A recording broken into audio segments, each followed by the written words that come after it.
Hey guys, welcome back to the shop. We're doing our follow-up on busted screw removal. Now, I just picked a 5/16 by 18 and I'm leaving the head on.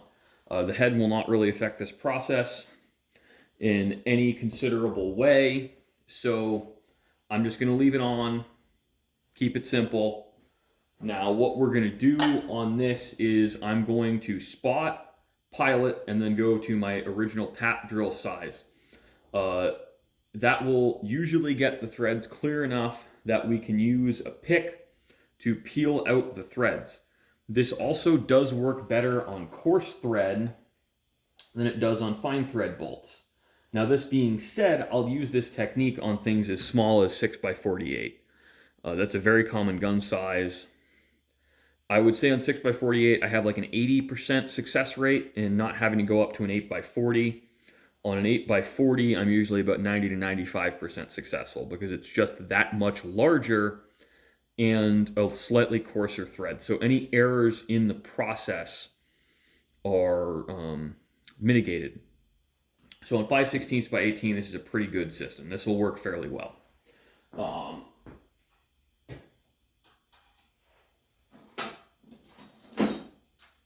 so sorry guys, I forgot to grab my spot drill. Now we're going to Etch-a-Sketch up, and I'm going to move the table around and compare my repeatability to what I've already found. We're just going to do this on camera as a demonstration. So I like to get as close as I can by eye.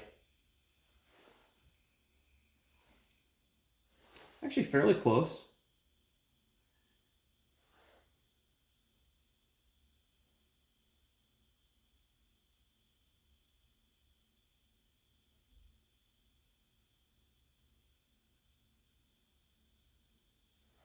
So we've got decent alignment. Where are we?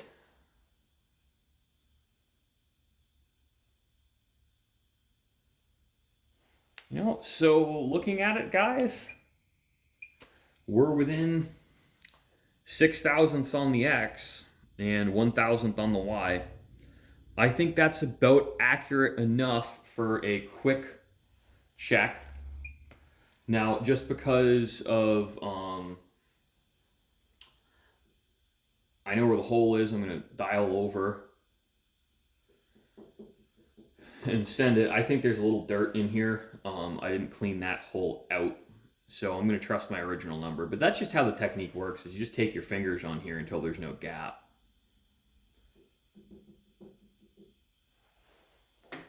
And then lock the X and the Y.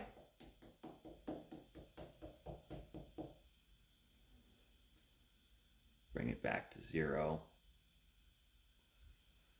So that was just kind of a illustrative example. So you guys see how it works. Now we're going to use a carbide spot drill, and we're going to give her a mean spot. Give it really as much as I dare with this little guy. Now I like these little carbide drills because it is rigid, and I find this works better than the center drill. This is a true spot drill. The center drill will work fine, but I use 135-degree drills. So the 118-degree angle, we're hitting on the edge, not the point. You really want to hit on the point, not the edge. And this is a 140-degree spot drill.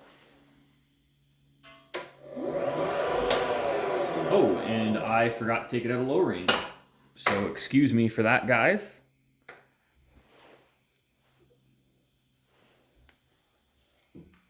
So let me wait for the clunk. There we are. This head sticks a little bit, so older head, not an uncommon issue. Can you see through my arm? Barely.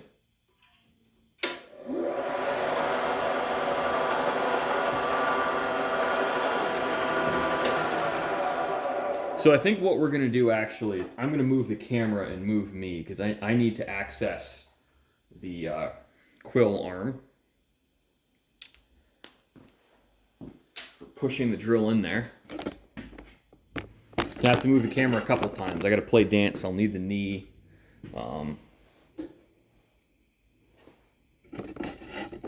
Figure out exactly how much I have for my minimal clearance.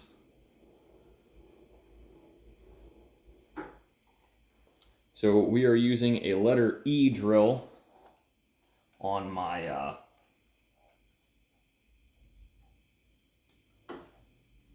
5/16 18 bolt. So this is comfortable. I run them at about 1,000 RPM. Yeah, that's enough oil for now.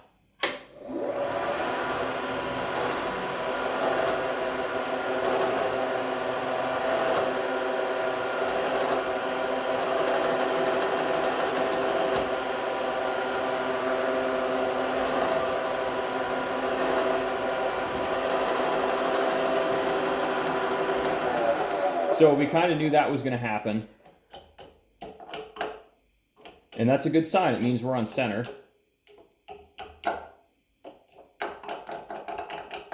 Probably should have warned you guys about that. But you can see the thread in there. We're just barely breaking through the thread.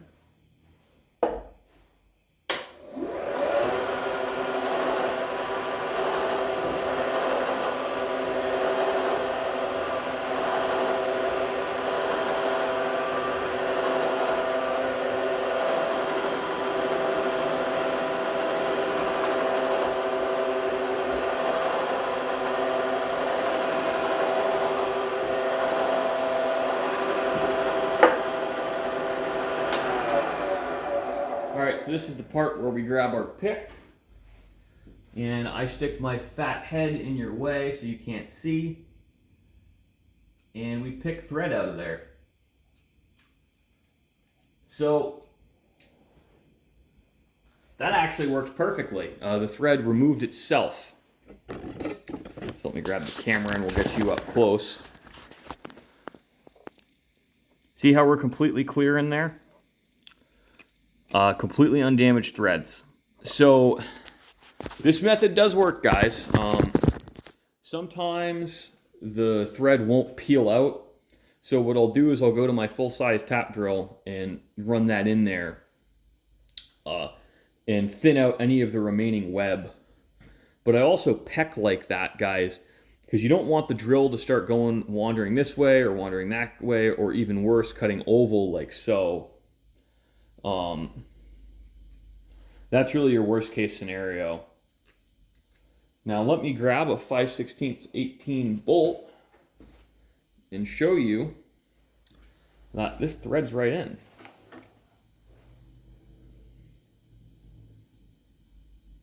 So we're a little tight because there's some crap in there, but we're threading in there. What you do now, the next step we're not showing on camera, would be to run a tap in there and clear those threads out. Compressed air can work. Now I'm not huge on compressed air in blind holes because I don't like chips getting blown in my face, but what you can do is you put your hand here so it blows everything that way. I don't like to run the compressor in my shop, frankly, guys, because it's just extremely loud and disruptive, because I'm 8 feet away from my compressor. So there is that. But I just wanted to show you this is you can possibly do this, but actually getting the part in the vise and aligned is the hard part. This method works best on bolt hole patterns. Really, it is extremely tricky trying to find center of a bolt that's broke off below flush with damaged threads. You could use a coaxial indicator. There's a million ways to do it, but basically drilling in larger and larger sizes until you've just nicked the threads on one side, and a screw extractor might be your best bet, but that doesn't work with rusted bolts that are rusted in place. This method works with bolts that are rusted in place, where you really try and drill out the whole web. When you get onto larger bolts, I've actually spun stuff out backwards with a punch. There's a lot of different ways to do it. This is just one method, and this is part of one method, guys. because the tricky thing with this is getting the part fixtured in the vise. It's not actually doing the drilling or finding center. And that's something people need to understand is oddly shaped parts. I've seen people will call me about motorcycle housings, etc., etc. That's excuse me, very tricky to do because you've got a fixture on them. It might be one isolated hole, all of the other holes are damaged, and you've got to do all of them. So I just wanted to be very clear on that while we're explaining it. So again, thanks for watching, guys. I hope you enjoyed.